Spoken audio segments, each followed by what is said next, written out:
Welcome back, everybody, to the Marketing Rules podcast. And it is an absolute pleasure to welcome back Matt Sigelman from, well, I would have said previously Burning Glass, but now you're chairman of Burning Glass, and you also have another kind of venture that we're going to talk about today.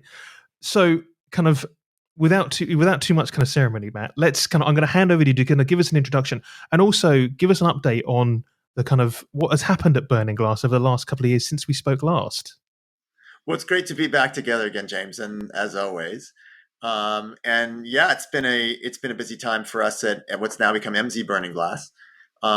We've been well, as you can imagine, the world is increasingly data driven and needs data to understand the market, and the world is increasingly, and particularly the world that all of us in this conversation, including our listeners, live in, is one that's very much in flux. And so in a world in flux, you need data to be able to navigate.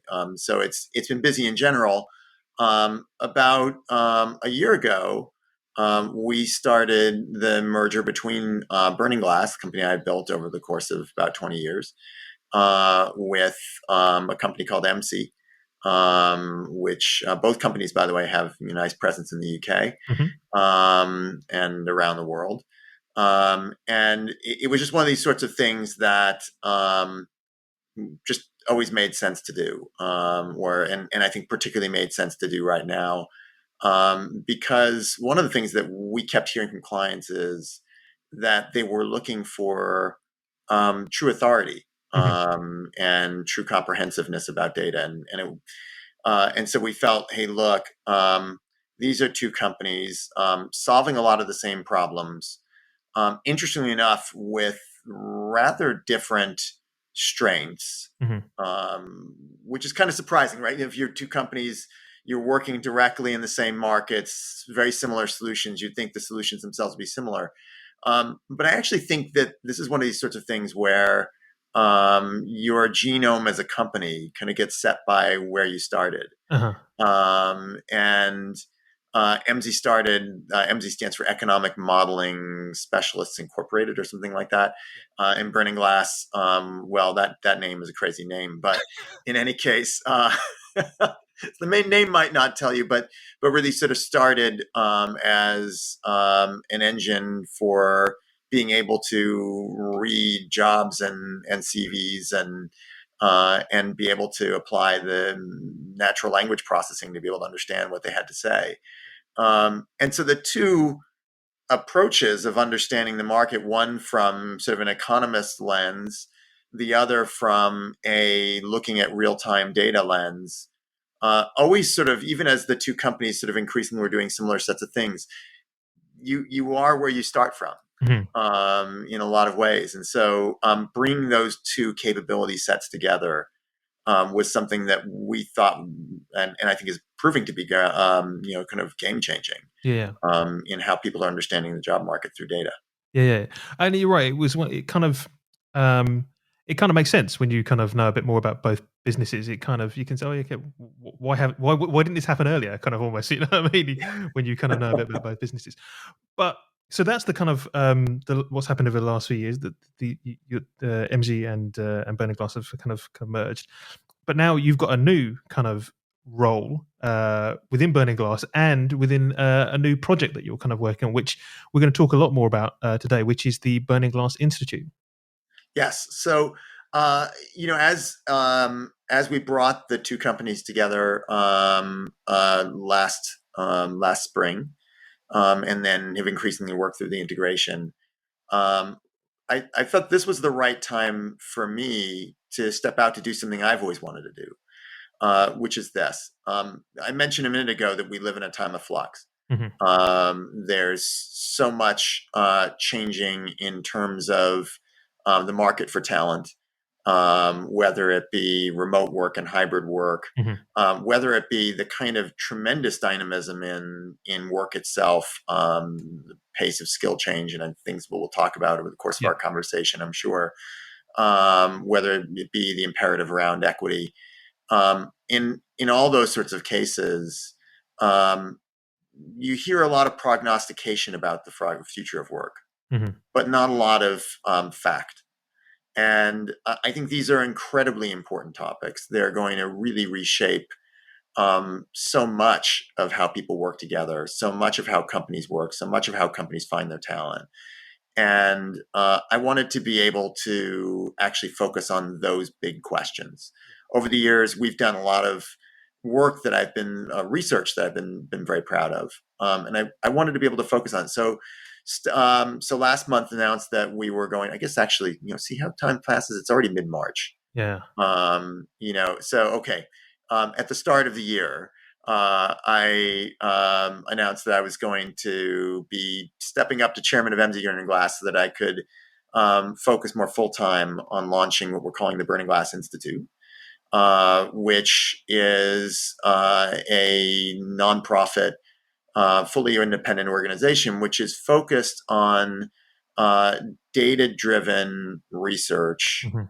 on mobility, opportunity, and equity in the future of work. Yeah. Couldn't be more excited.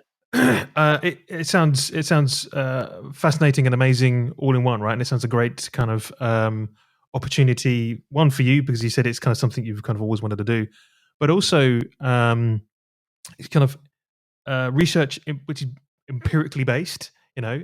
And do I assume that the data that you will use for your research at the institute is that from kind of what you're gathering through the burning glass systems and MC systems, or is this completely kind of separate that you're kind of using other kind of data sources? So it's going to be both. Okay. We feel the kind of look, as you might imagine, I'm very proud of what we've built at EMSi Burning Glass, and think the data that we have are incredibly powerful. And they have a whole lot to say about the landscape of jobs and skills, and of talent mobility. And so we'll certainly be leveraging those core data to develop insights. But at the same time, the world is big. There are other data sets that I think are also important. And we're excited to be developing some new partnerships in that regard as well. And so, have you already started on your research, and how far are you along the kind of process? And not being a researcher myself, I'm not even sure how long these things kind of take. You know what I mean? Is it just you flick a Well, there's a switch and bunch of everything? questions here, right? One is how long does the research take, and then the other is how long does it take for things to get published. Okay, yeah. so, um, the good news is, I mean, we've been incredibly busy. A bunch of interesting findings that have been released recently, and/or are forthcoming. We've been doing a lot of work on mobility, Yes. including a really interesting piece of research that we did together with some researchers at Harvard, looking at how workers move up, Hmm. and specifically looking at workers who started out in the poverty trap and the kind of jobs that it looks like it's just really hard to get out of those kinds of jobs, and looked at how people escape from that. We've done, likewise, we've released a report. There's an article in Harvard Business Review a couple of weeks ago looking at how employers are starting to revisit some of the requirements they've long had in their jobs, particularly for degrees. We've got a project we're working on right now about measuring the mobility of workers inside companies. Another project that's coming out soon about how skills are changing. So Hmm. lots of stuff going on inside Well, these. let's start with the kind of workplace mobility because that seems to be kind of the where you kind of first started with the institute and where you've kind of already released research. So, what can you share us around the kind of workplace mobility that you've the kind of snapshot basically that you've kind of researched? So a couple of things that we've shared. And first, I'll start with the what we know about workers working in frontline, again, poverty trap type jobs, and then I'll also broaden that to what we know about how companies are developing mobility in general across their roles. So look, what we found first, some of what we found in terms of studying workers who start out in poverty trap jobs was encouraging. Hmm. So overall, you would think that people are, by nature of the word trapped, you would expect that, without gnawing off your limb or something like that. You don't get out of a trap. That was a little kind of a gruesome image there. But the reality is that about 40% of workers who start out in those jobs over the course of 5 years make it up into living wage jobs, and often better. So it was really fascinating to look at who makes it out and how do they do it. So first of all, in general, we saw that workers, this is something which no surprise to anyone in this, listening today, but there's a whole lot of turnover. And the most job changes that workers make don't move them up.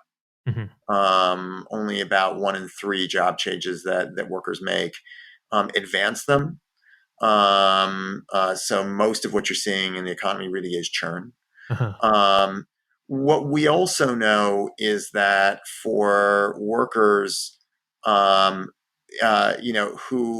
manage to move up, there's a huge payoff for them versus those who don't. So literally making 40, 50% more than those who don't make it up. So it's a really big imperative. We found that what industry you start in matters. Some industries just really actually offer a lot of great opportunity for people to move up. Finance, education, I think real estate. Yeah. Others, much less so. That's not super surprising when you think about it. Likewise, what occupation you're in has a lot to do with whether you move up. But here's the interesting thing, and is now sort of triggering some other research we're doing. We found that where you work matters a lot, what company you work for. You can have 2 direct peers, direct competitors, and one will have a workforce that is highly mobile and the other does not. And that was really, really fascinating to me because it says, hey, look, it means that some companies are really kind of wasting the opportunity to hold on to people. Or I'll put it a different way. So the fact that 4 in 10 people actually make it up out of the poverty trap says that people move. It's a very basic human desire to move up and advance yourself. Some companies move up with their employees and get the benefit of an increasing human capital values or increasing value in their human capital stock. Some companies don't. Yeah.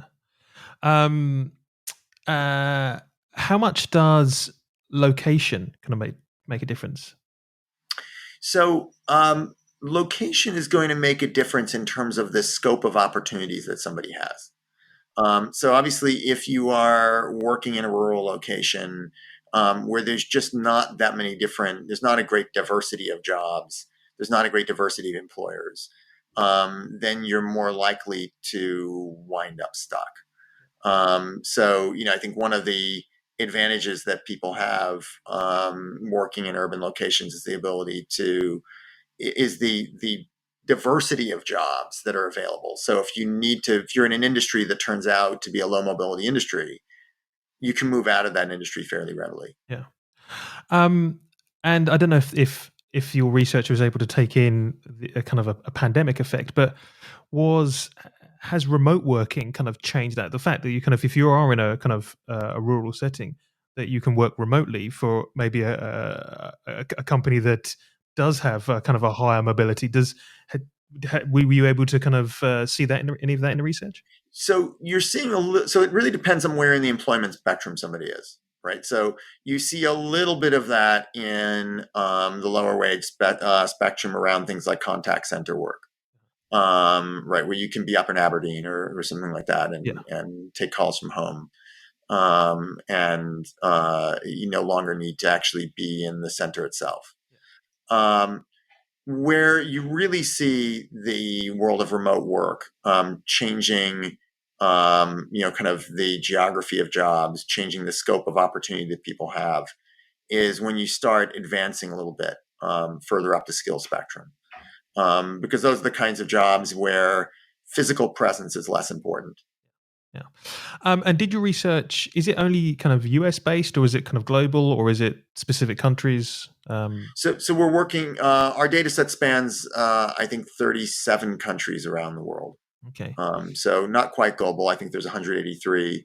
We don't have data on the Vatican, or Andorra for that matter. There's only one But big job right at the Vatican. It doesn't come up very often, right? um, and what uh, about the Swiss Guards? well, Uh, um, do you have data for the UK that you would? we have a ton of data on the UK. So really robust insights in terms of how the nature of And without work. putting you on the spot too much, Matt, I mean, is there a where from a generalistic point of view, where does kind of the UK sit with regards to kind of mobility within the kind of workforce generally? Is it kind of do you have a kind of a country ranking as well or anything like that? We haven't actually ranked countries based on their level of mobility. We've been looking instead at kind of how do countries stack up against each other in terms of the the skill level of their talent. I mean, they're less in terms of level of expertise and more in terms of, what kinds of skills they have. Is it a future forward workforce in terms of set of skills? And on that, Britain ranks quite highly. Okay. It's a country with, not surprisingly, a strong presence in the workforce around a range of emerging technology skills, and that's going to position the UK quite well from a national competitiveness perspective, and in what's an increasingly tight global economy. And that's very important, by the way. I just sort of a quick aside on that. Look, we've been in a world of globalization for a few decades now. First round of globalization of jobs, which of course is very painful, was really about labor arbitrage. Hey, look, you could hire people more cheaply to do basic work in the developing world or other geographies. What we're seeing now in the knowledge economy is a much higher margin economy, and so in a high margin economy, you're less sensitive to the cost of labor than you are to the productivity of labor. Mm-hmm. And so that's as the knowledge economy continues to emerge and dominate, what you're going to see is that economies like the UK's or like the US's Mm-hmm. or other developed economies are going to start to reclaim a lot of the advantage, providing that they can make sure that they've got a workforce with the right sets of skills. Okay, that's interesting to hear that about the UK, because that's slightly contrary to what we would be led to believe by media or politicians that there are there's a lack of kind of mobility, a lack of kind of skills, and our place on the global arena isn't anywhere near where it used to be. But it's an interesting kind of it's interesting to see the data pointing in that. I think the one qualifier I'll put here is this, that from a mobility perspective, I think in general, there's two things that we need to make sure we're not confusing opportunity for mobility. Yeah. The UK is an economy with strong levels of opportunity. It is a economy where we do see people being able to move up, precisely because it's a free market with a lot of opportunity. At the same time, I think we're all familiar with the reality. There's plenty of people who are stuck, and often for multiple generations of people who are stuck. That's a true facet of most developed economies today. Yeah, and you've touched on this a little bit. So let's kind of have a talk about kind of talent and talent shortages, which is the kind of the other kind of one of the other kind of three areas that you're looking into, and obviously all these kind of dovetail into each other. But yeah, kind of explain to us a little bit around kind of where there are talent shortages, where there aren't talent shortages. What is the kind of talent that is going to be needed, and what you can tell us from your research? Yeah. So, first of all, I kind of hate the term talent shortage. And I'll tell you why. Because, and it's not because of those silly shows like Britain's Got Talent or whatever. Yeah. But do you guys have one of those? I know we've got something called America's Got Yeah, Talent. yeah. We've got that. It's not the kind of talent that I think most employers are looking for, but You mean you don't have you mean a juggling dog isn't the thing you need in your new banking and finance business, you know? Yeah, no, exactly. Though might provide better service than. That's a whole different discussion. But look at here's the problem with the term talent shortage. There's two problems with it really. One, actually, when you dig into the numbers, what we're seeing is much more a demand shortage or demand surplus than a talent shortage. So I haven't looked recently at the numbers for the UK, but in the US, for example, where there's a lot of belly aching about can't find good help these days, which is true, by the way. You can't find good help, but when you dig into it, the size of the workforce in the US is it's less than 2% off what it was pre-pandemic. So for all the discussion of all the people who have left the workforce, and there were quite a number who did, we've mostly got back to the same workforce strength we were. The problem is that demand has surged. So number of job postings is up about 35, 40%. Mm-hmm. At the same time, the workforce is, only just closing in on where it was. And so that's not a talent shortage. That's a really hot economy. The other problem with the notion of a talent shortage is it implies that there's nothing you can do about it. Mm-hmm. We were just talking about how there's lots of pools of talent that tend to go under leveraged. And so the idea behind a talent shortage is one that it's a spot market problem, right? It's like, okay, I need to go and fill this job. Who happens to be available today? Well, not a lot of people. Okay, well, it feels like the market is talent short. Mm-hmm. But building a pipeline of talent, which is always a harder labor, it's a less transactional approach, is something which has always paid off, and is paying off even more now. Yeah. As a recruitment marketeer, hallelujah to that. But is there any other details that you can kind of share with us around the demand for talent and still, the demand for that with it, what you found in your? Well, I think one of the things that we've been looking at recently as well is how is the landscape of demand changing? So look, you can have a workforce which is almost back to where it was. You can have demand that's been surging overall, lots of job openings. But one of the things that leads to kind of a perception that there's this mismatch or going on, that there's this lack of talent, mm-hmm. is that where the demand is, not just geographically, but from a sectoral perspective, is very different. So actually, there's some parts of the economy that are likely never to come back.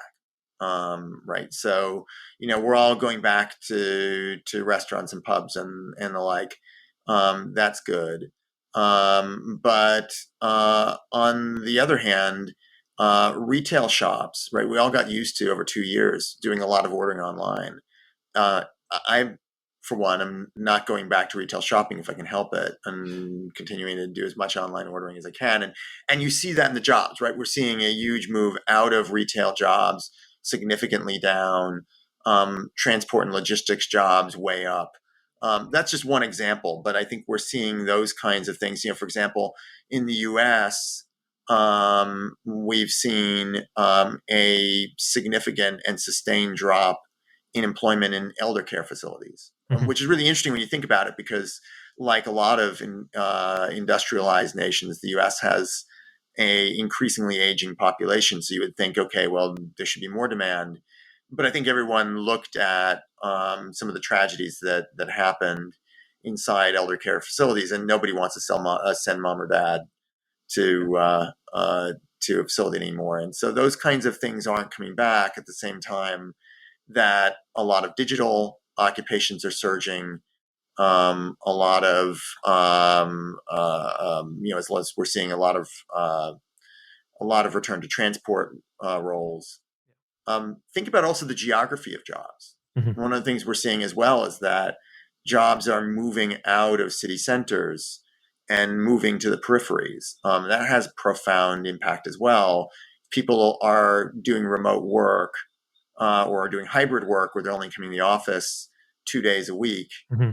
That means, there's 40% of the workers, in the city.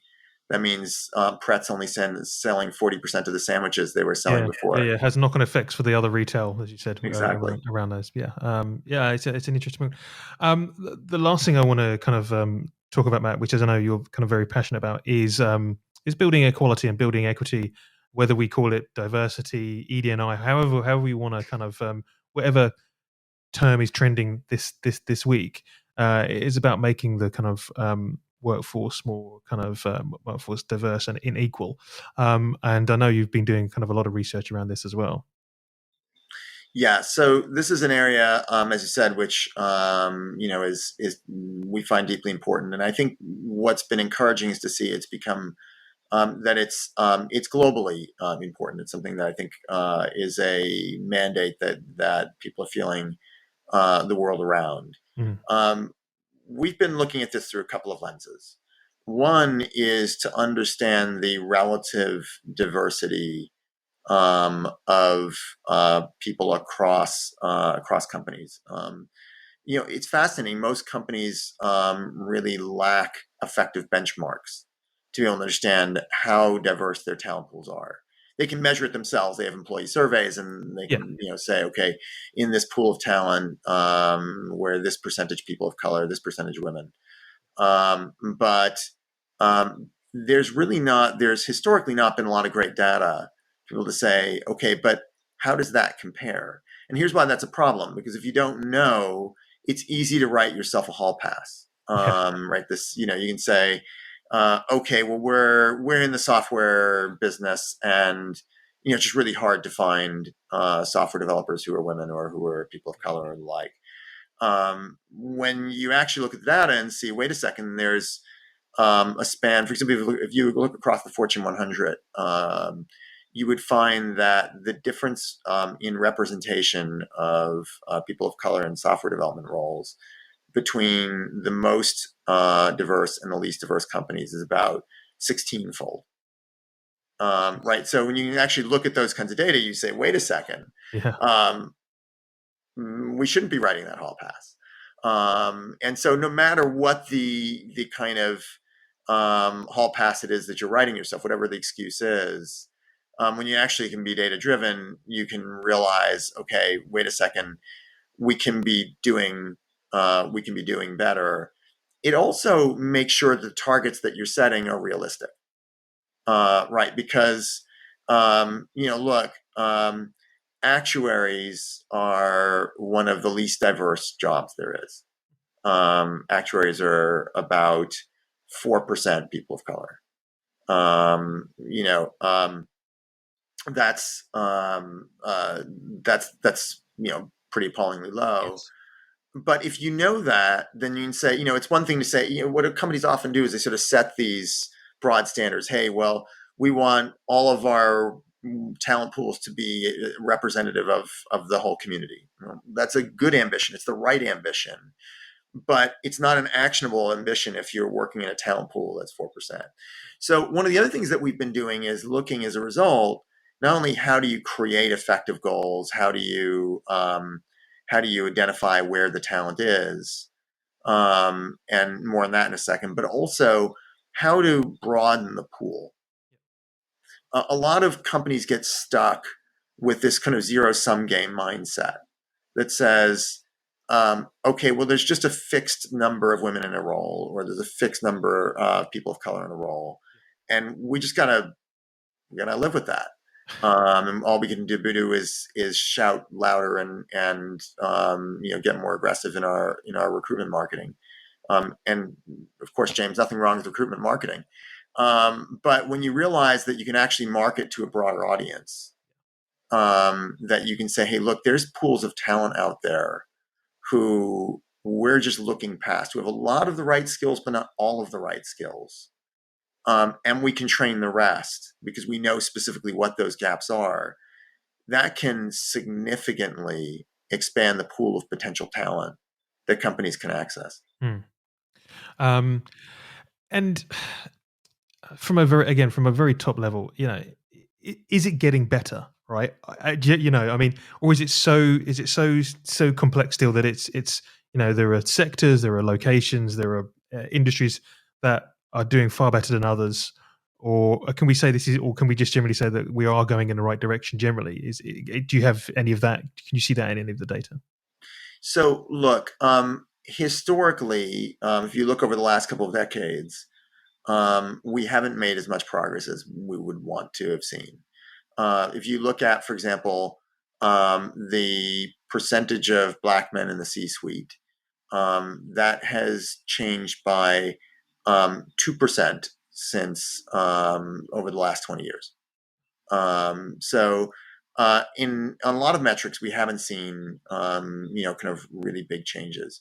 What I've been really encouraged to see is that over the last 12 to 24 months, we've been seeing considerably more progress. Mm-hmm. And I think part of that is driven by a growing awakening among companies of the imperative of having a more equitable workforce. But some of it is also being driven, frankly, by necessity. We were talking a minute ago about talent shortages.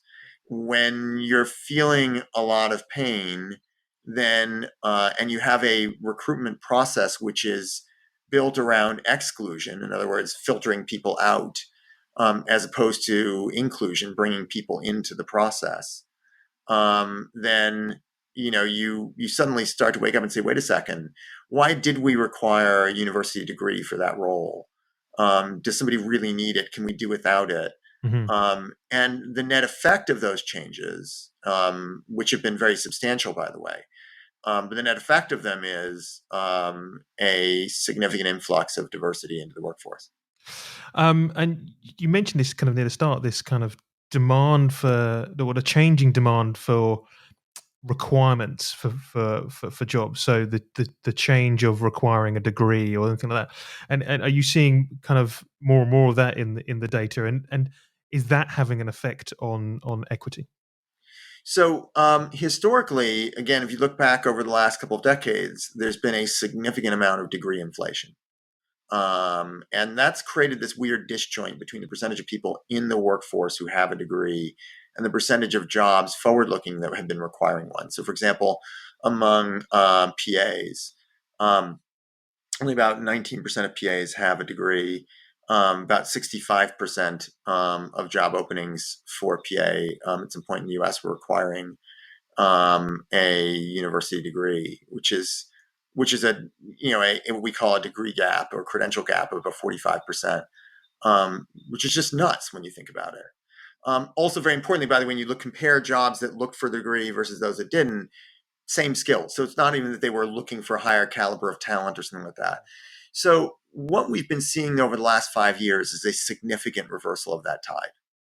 About 2/3 of jobs that are in the middle, if you will, right? So doctors and lawyers will always need to have gone to university, engineers and the like. Kind of laborers, no one's ever asked them for a university degree, never will. But if you look at those jobs in the middle, about 2/3 of them have seen substantial reductions over the last 5 years in their demand for university degrees. And if we project that forward, that can open up literally millions of new jobs to the majority of people who don't have a university degree. And because we know sort of the nature of representation around the educational attainment spectrum, that's creating significantly more opportunity for many communities who have historically been shut out. Yeah. And it's interesting, but there are companies, well, a company who will remain nameless, many companies who pride themselves on the fact that they take people on, they don't require degrees, but that's probably a bit of a misnomer, isn't it? I mean, that's I can't believe that there's a very famous kind of large social network that has always kind of put out there that they don't require degrees, but they obviously do. And if we weren't in front of a audience that demands some level of politeness, I might have a word for that might be a little bit colorful. But what I'd say is this. It's actually interesting enough. As we looked at degree requirements, we looked at specific companies, and in particular, we looked at the tech sector precisely because they've always been out on the lead saying, "Oh, we don't care if you have a degree; we just care if you can code." Well, that's rubbish. If you look at what they're asking for in their postings, perhaps the company you're referring to still requires degrees in most of their jobs. That's not universally true. So if you look at companies like IBM or Accenture, have really done a lot of aggressive work to strip degree requirements and other kind of requirements that were just holding them back from accessing talent out of their postings. Apple still requires degrees in most of their jobs, but many fewer than they did 5 years ago. So I think companies are in general starting to recognize that they've been tripping over their own shoelaces. Unfortunately, Silicon Valley sometimes takes a little bit longer to catch get up right with the rest of the world. So my last question is on following off that, is that where does that leave higher education then? If you because we were led to believe that if you wanted to get into some of these blue chip companies, these really big kind of global brands, you needed to have your degree, possibly even a master's and things like that as well at times. If that's now kind of diminishing, you don't need as much of that, and it's based on your kind of whether you can just actually do the job. Where does that leave higher education, do you think? So I think it's a great question. And here's what I'd say. Higher education is going to need to rethink its value proposition. And I think there's a couple of things that are going to assure the future of higher education. One is the ability to double down on the basics. One of the things that we see in our data is that the jobs that are most data-driven, the jobs that are most tech-enabled, also have the highest demand for the core foundational skills of a traditional arts education. Mm-hmm. Those jobs that are most data-driven, most tech-enabled, are about 3.5-fold the demand for creativity skills, double the demand for writing skills, double the demand for research and analysis skills. List goes on from there. And so I think the extent that higher education can really double down on those kinds of skills, while also providing the key technical skills that people need in order to launch successfully, can be then higher education will have enduring value. The problem often with higher education is that it likes to. I'm married to a professor of ancient Greek poetry, by the way, but what you often hear in academic circles is they think about this as an either or. Mm-hmm. Either they're providing a fundamental education and helping people self-actualize, or they're being asked to become vocational academies. And the reality is it shouldn't be an either or, it has to be a both and. Matt, absolutely fascinating as always. We could do this for hours, but I think we'd probably lose listeners after a while because not because of you, just of me, just trying to kind of think of intelligent questions to continually ask you. Matt, if anybody wants to kind of see any of your research, is it available online? Is it kind of available yet? Or absolutely, come visit us, burningglassinstitute.org. Or, of course, you can also see the great thought leadership of EMSi Burning Glass at emsibg.com. Okay. We will include those links in the podcast notes. And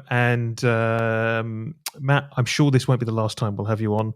because the world is constantly changing, and there's always more to kind of research. And as I said, I could talk to you for hours.